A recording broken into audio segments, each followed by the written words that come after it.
Welcome students. आज हम पढ़ेंगे एग्जाम्पल 2.7। एग्जाम्पल में आपको दिया student height of bridge from water surface, यानी आपको पुल की ऊंचाई मालूम करनी है पानी की सतह से कि एक पुल पानी की सतह से कितना ऊंचा है। अब यहाँ पर आपको स्टूडेंट एग्जाम्पल दी गई है। A stone is drop from the अटक ब्रिज, कि आप अटक के पुल पर खड़े हुए हैं और आपने वहाँ से एक पत्थर को फेंका।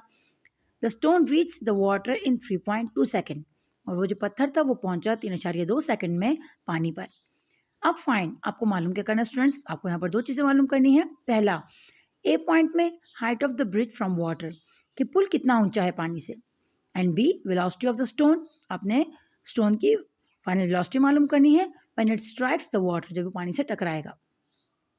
यानी आपको ये एग्जाम्पल दी है कि आप अटक के ब्रिज पर खड़े हैं, आपने पुल से ऊपर नीचे पत्थर फेंका।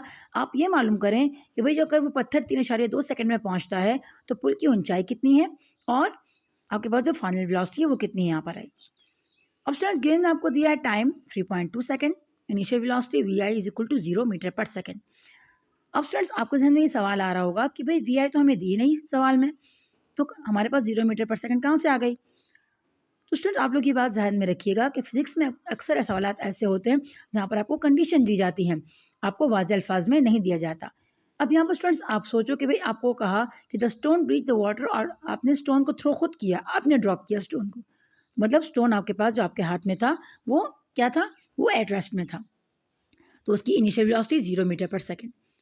अब नीचे एक्सलेशन ड्यू टू ग्रेविटी, यानी जी की वैल्यू आपको दी गई यहाँ पर 9.8 मीटर पर सेकंड स्क्वायर, और आपको पता है स्टूडेंट्स कि आपको सवाल में तो ग्रेविटी की वैल्यू भी नहीं दी गई। अब ये वैल्यू कहाँ से फाइंड किया आपने, तो स्टूडेंट्स ग्रेविटी की वैल्यू कांस्टेंट होती है और ये आपको दी नहीं जाती सवाल में, ये आप खुद लगाते हो।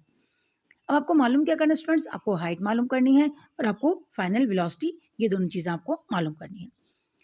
अब स्टूडेंट्स हम करेंगे क्या, अब आप देखोगे कि भाई आपके पास जो इक्वेशन ऑफ मोशन है 3, जो आपको यहाँ पर ऊपर दिखाई गई हैं 3 इक्वेशंस, अब कौन सी इक्वेशन इनके लिए सही आएंगी। अब हम अगर पहली इक्वेशन को हम देखते हैं गौर से 2.15 में, तो यहाँ पर आपको h नहीं दिया गया तो हम इसको छोड़ देंगे। अगर आप 2.16 देखते हो, इसमें भी आपको h दिया हुआ है हाइट, और आपके पास अगर आप देखते हो यहाँ पर इक्वेशन नंबर 3, तो यहाँ पर भी इसमें आपको हाइट दिया गया है। अब अब आप ये बताओ मुझे स्टूडेंट्स कि आप क्वेश्चन नंबर 2 लोगे या 3, तो हमें कैसे पता लगेगा कि हमने कौन सा इक्वेशन लेनी है। तो अगर आप 2.16 को देखते हो स्टूडेंट्स, तो यहाँ पर आप देखो आपके पास vi दिया हुआ है, t दिया हुआ है, g दिया हुआ है और t, ये सारी वैल्यूज आपको सवाल में गिवन है। लेकिन अगर आप इक्वेशन 2.17 देखते हो, तो यहाँ पर आपको g तो दिया हुआ है, h आपको मालूम करना है, लेकिन vf आपको मालूम नहीं है। अब ऐसे फॉर्मूला जिसमें दो चीज़ें मालूम ना हो, तो उसमें से आप कोई भी वैल्यू नहीं निकाल सकते। हाँ, अगर एक चीज़ फाइंड आउट करनी हो और एक मालूम ना हो, बाकी आपको मालूम हो, तो उससे आप फाइंड आउट कर सकते हो। तो इससे हमें यहाँ पर ये पता लगता है कि हम कौन सी क्वेश्चन लेंगे। जी स्टूडेंट्स, हम क्वेश्चन नंबर 2.16 को यहाँ पर लेंगे। हमने ले लिया बैट second question of motion, h is equal to V I T plus 1/2 G T square. अब आपने क्या करना है, सिंपली स्टूडेंट्स यहाँ पर वैल्यूज़ को पुट कर देना है। तो आप देखते हैं यहाँ पे आपने vi की जगह आपने लिख दिया 0 मीटर पर सेकंड, आपने t की जगह टाइम पुट कर दिया, आपने यहाँ पर ग्रेविटी की वैल्यू, g की जगह ग्रेविटी की वैल्यू आ गई, और 3.2 आपने t की जगह टाइम लिख दिया। अब स्टूडेंट्स ये मैंने आपके लिए यहाँ पर हल किया हुआ है, आप यहाँ देख सकते हो कि 0 को अगर हम मल्टीप्लाई करेंगे 0.32 से, सॉरी 0 को मल्टीप्लाई करेंगे 3.2 से, तो आंसर आपके पास 0 ही आएगा। फिर हमने क्या किया स्टूडेंट्स, फिर हमने सिंपली पहले हम स्क्वायर को यहाँ पर सिंप्लीफाई करेंगे। 3.2 सेकंड ऊपर स्क्वायर है, स्क्वायर का मतलब ये है स्टूडेंट्स कि आप इसी वैल्यू को 2 दफ़ा मल्टीप्लाई करो। 3.2 सेकंड को आप 2 दफ़ा मल्टीप्लाई करोगे तो आपके पास जो वैल्यू आएगी वो आएगी 10.24 सेकंड स्क्वायर, क्योंकि सेकंड था और इसके ऊपर भी स्क्वायर आ जाएगा। अब आप क्या करो स्टूडेंट, स्क्वायर आपके पास यहाँ पर एक प्लस में, यहाँ पर एक माइनस में, तो स्क्वायर स्क्वायर के साथ कैंसिल हो गया आपके पास, यहाँ पर ये कैंसिल आउट हो गए, आपके पास यहाँ पर बच गया अब 10.24 9.8, आपने दोनों का आपस में मल्टीप्लाई कर दिया। जब आपने मल्टीप्लाई किया आपका आंसर 100.352 मीटर आ गया। यूनिट आपके पास सिर्फ मीटर की रह गई। अब क्या करना स्टूडेंट्स, आपको आपने सिंपली इसको 2 पर डिवाइड कर देना है। जब 2 पर आप डिवाइड करोगे तो आपका आंसर 50.176 मीटर आपके पास इसकी वैल्यू आ जाती है। यानी जो आपकी पुल की हाइट है वो 50.176 मीटर है।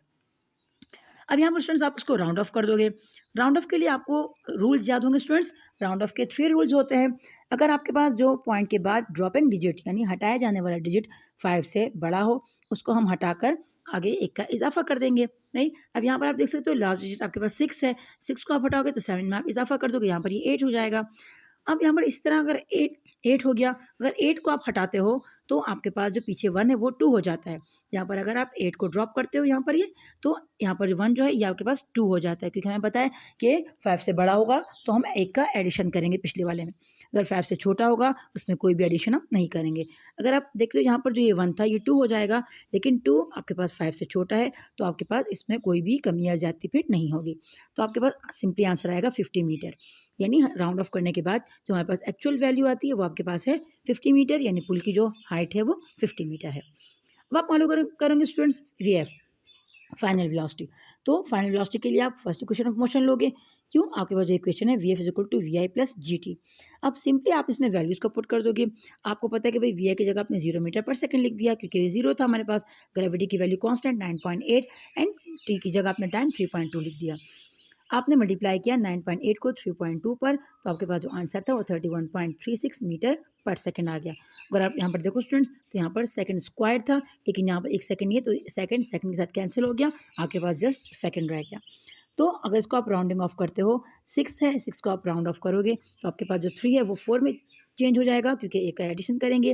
लेकिन 4 5 से चूँकि छोटा है तो आगे 31 में कोई भी कमी ज़्यादती नहीं होगी।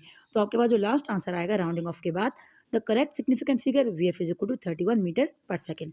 तो आपके पास जो फाइनल वेलोसिटी है स्टूडेंट्स, तो वो 31 मीटर पर सेकंड आपके पास आ गई। तो होप स्टूडेंट्स आपको आज का लेक्चर समझ में आ गया होगा। कोई बात समझ में नहीं हो तो आप कमेंट करके पूछ सकते हैं। अपना बहुत सारा ख्याल रखिएगा, तो हमें ज़रूर याद रखिएगा और अपने कीमती राय से मुझे ज़रूर आगाह कीजिएगा। टेक केयर, अल्लाह।